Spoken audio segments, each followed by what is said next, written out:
फर्ज पर मिटने वाले दरअसल में मर नहीं सकते, और मौत आ जाए सम्मुख मगर वे डर नहीं सकते।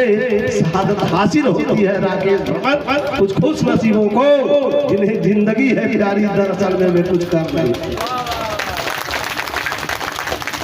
तो ये तो तीसरा लाइन है शहीदों का। चौथा लाइन है उन महान शेरों का जिन्होंने क्रांतिकारिता के पथ को अपनाया और फतह हासिल किया। विजयी चंद्रगुप्त के पद पर सिल्लूकस के मनुहार, विजयी चंद्रगुप्त के पद पर सिल्लूकस की मनुहार। तुझे याद है देवी क्या मगध का वह विराट उज्ज्वल सूर्य, वह जीवन कैसा है जिसके लिए आप प्रतिदिन, हम लोग जब पढ़ते थे तो प्राथमिक विद्यालय से इंटर तक वंदना कराई जाती थी, जो प्रार्थना कराई जाती थी उसमें हम लोग गाते थे कि वह शक्ति हमें दो दया निभे कर्तव्य मार्ग पर डट जावे, और लास्ट में एक लाइन जिस देश जाति में जन्म लिया बलिदान उसी पर हो जावे। और उसके बाद फिर जनगण मन अधिनायक जय है भारत भाग्य विधाता, पंजाब सिंधु गुजरात मराठा द्राविड़ उत्कल बंगा, विंध्य हिमाचल यमुना गंगा तक तुम नामे जो गाते हैं। फिर अगली हम एक लाइन और गाते थे, 15 अगस्त 26 जनवरी आता था, वो हम राष्ट्रीय ध्वज की वंदना करते थे कि विजयी विश्व तिरंगा प्यारा, झंडा ऊंचा रहे हमारा, और इसकी शान न जाने पाए चाहे जान ही जाए। पूरा आपका राष्ट्रगीत के बाद राष्ट्र वंदना होती थी ध्वज वंदना। अब सवाल होता है कि क्या भारत आजादी के बाद विश्व विजेता रहा? पाकिस्तान से 2 बार लड़े तो वो आपका भाई है, चाइना से लड़े तो 80,000 वर्ग किलोमीटर जमीनें सौंप आए।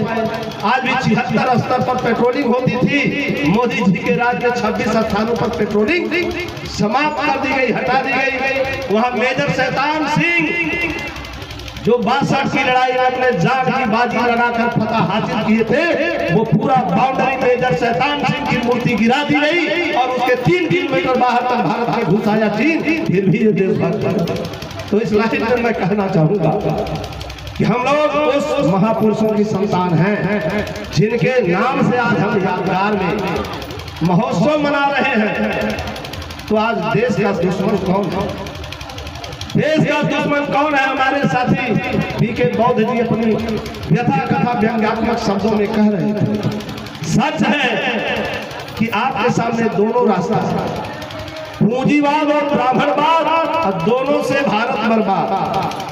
पूंजीवाद और ब्राह्मणवाद दोनों से भारत बर्बाद। तो पूंजीवाद के कारण गरीबी और अमीरी है। पूरे सारे आंकड़े कहते हैं कि मोदी जी के राज में 80 करोड़ लोगों को राशन बांटा जा रहा है। ये सरकार के आंकड़े हैं। जिस दिन देश से आजाद हुआ भारत के बंटवारे के बाद 32 करोड़ लोग टोटल थे, जिसमें 2 करोड़ गरीब थे, 3 करोड़ पाकिस्तान में गया। अगर हम अंग्रेजों के बराबर भी देश को लूटे होते देश चलाने वालों ने, तो 2 चौके 8, 30 चौके 120 या 3 वाटे 24, इससे ज्यादा तो संख्या नहीं बढ़ी। 8 गुना अगर संख्या बढ़ी तो 8 गुना तो बढ़नी चाहिए बेरोजगारी, और 8 गुना जो है कि गरीबी बढ़नी चाहिए। और गरीबी बढ़ के कितना हो गई? नहीं के शब्दों में 80 करोड़। और डॉक्टर एस एन गुप्ता की कमेटी कहिएगा तो 1 अरब 17 करोड़। डॉक्टर देवेंद्र शास्त्री के राज हिसाब से करिएगा कृषि रक्षा विशेषज्ञ तो 1 अरब 22-24 करोड़ लोग हमारे भूखे नंगे हो गए। अब सवाल उठा है, ये देश चला रहे हैं, देश बेच के खा रहे हैं। इस पर इतना ही कहना चाहूंगा कि साथियों, यकीन आंख मूंद कर किया था जिन पर जान, यकीन आंख मूंद कर देशवासियों ने किया था जिन पर जान कर, वही तुम्हारी रास्ते में खड़े हैं सीना तान, वही तुम्हारे राह में खड़े हैं सीना तान कर, उन्हीं की सरहदों में कैद तुम्हारी बोलियां, वही तुम्हारी थाल में परत रहे हैं बोलियां। जो इनका सारा भेद बोल दे, हर एक बात बोल दे, वही सुर्खियार सुर खिताब चाहिए। अखीरे हैं हम सवाल से, हमें जवाब चाहिए, जवाब अगर न मिल सका तो इनकलाब चाहिए, इनकलाब चाहिए।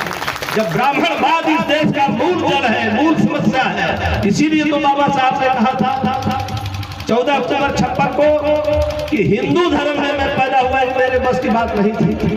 जिस दिन उन्होंने बौद्ध धर्म पकड़ने स्वीकार करने की बात की, जिस दिन छोड़ा था हिंदू धर्म, तो उस दिन ये बात कि मैं हिंदू धर्म में पैदा हुआ, ये मेरे बस की बात नहीं थी, लेकिन हिंदू धर्म में रहकर मैं मरूंगा, यह मेरे बस की बात है, हिंदू बन के नहीं मरूंगा। अर्थात उन्होंने बौद्ध धर्म स्वीकार किया, तो उन्होंने जो संदेश दिया क्या हमने माना। बौद्ध जी तो ऐसी इस बात को व्यंग्यात्मक लहजे में कह रहे थे कि हमारे देश में जाति पाति ऊंच नीच है या नहीं है। आज भी सच्चाई है, आजादी के 77 साल बाद ये जाति पाति कौन समाप्त करेगा? कोई ऊपर से पैदा होकर आएगा? नहीं आएगा। इस देश में वर्ग संघर्ष चल रहा है। Doctor B.R. अम्बेडकर का संपूर्ण वाङ्मय खंड साहब को गहराई से पढ़ लेना, उसको लिखा है, क्या लिखा है कि भारत में क्रांति और क्रांति का दौर चल रहा है, और ये दौर आज का नहीं है, ये अतीत से वर्तमान तक चल रहा है। और उसको अंग्रेजी में लिखा है कि counter revolution in eastern India. Bharat में क्रांति प्रतिक्रांति का दौर चल रहा है। आप 90% की संख्या हो, 90 वोट है, और 10 वाला आप पर शासन कर रहा है, तो गलती किसकी है? किसकी गलती है? 10 वालों की कोई गलती है? अगर उनकी कोई गलती नहीं है तो गलत हम लोग हैं, तो आदत कौन सुधारेगा?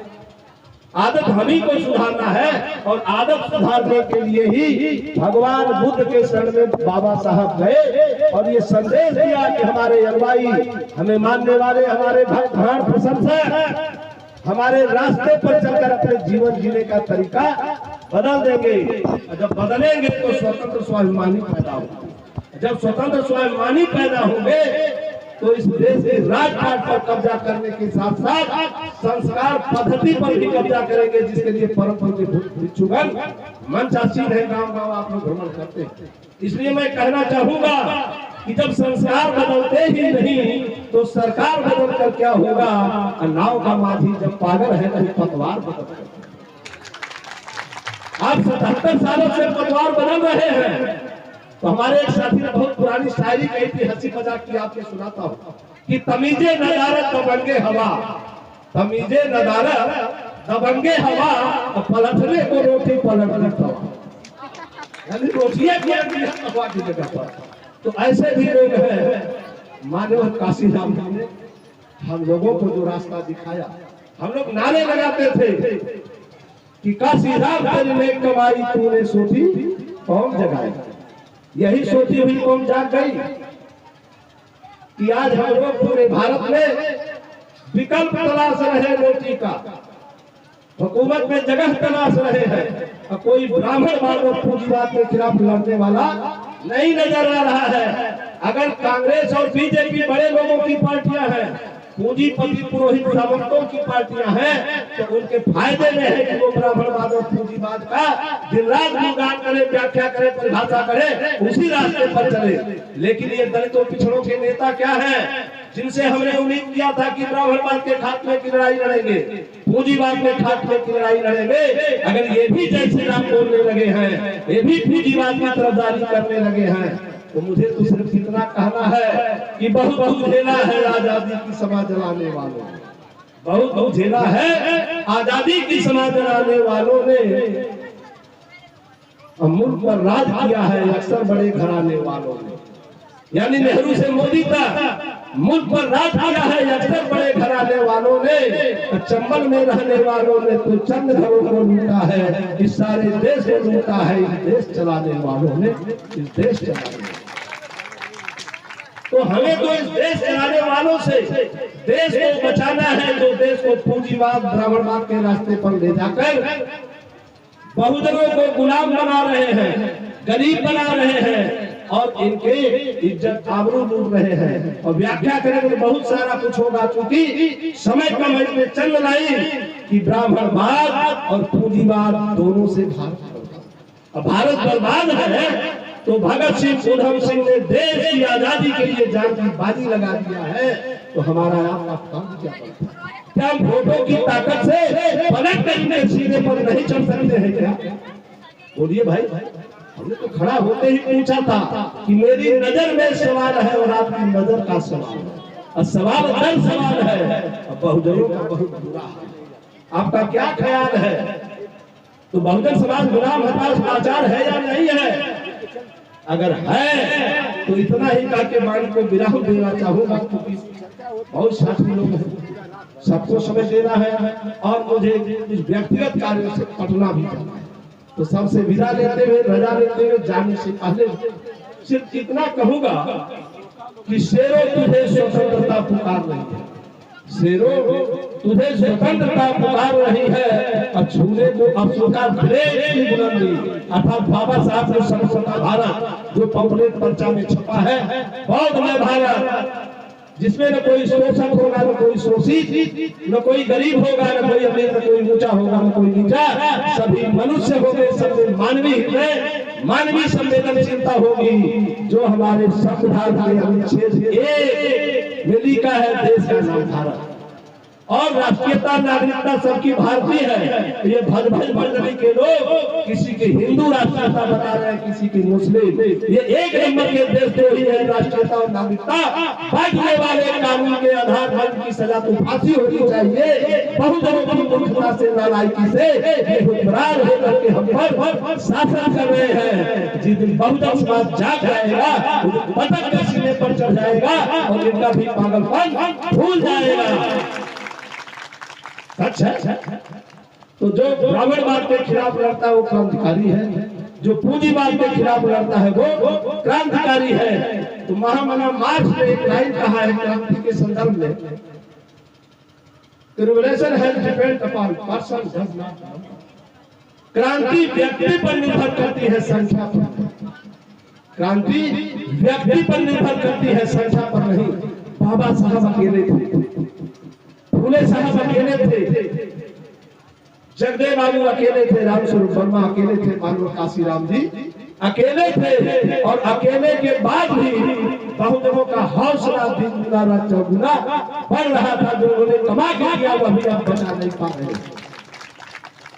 तो हमें अपने पूर्वजों की आन बान शान का ध्यान है, तो हमें क्या करना है कि कण कण में है शुद्ध विभव, मैं कैसे छेड़ जगाऊं।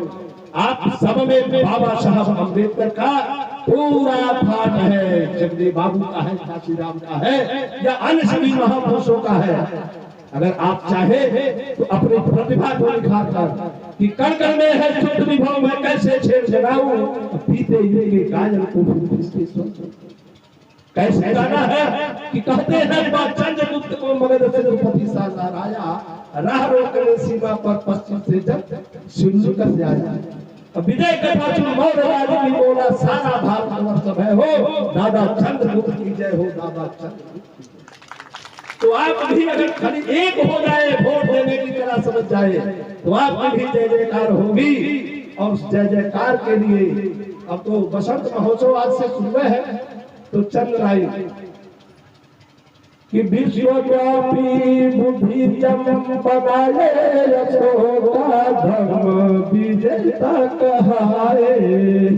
विश्वव्यापी बुद्धि जम बनाए, अशोका धर्म विजेता कहाए। अरे समता बंधुत्व न्याय पावन विचरवा, गावा गावा घूम घूम किए प्रचरवा। तो पंचशील परचम लहराए, अशोका धर्म विजेता। जय भारत, जय भारत।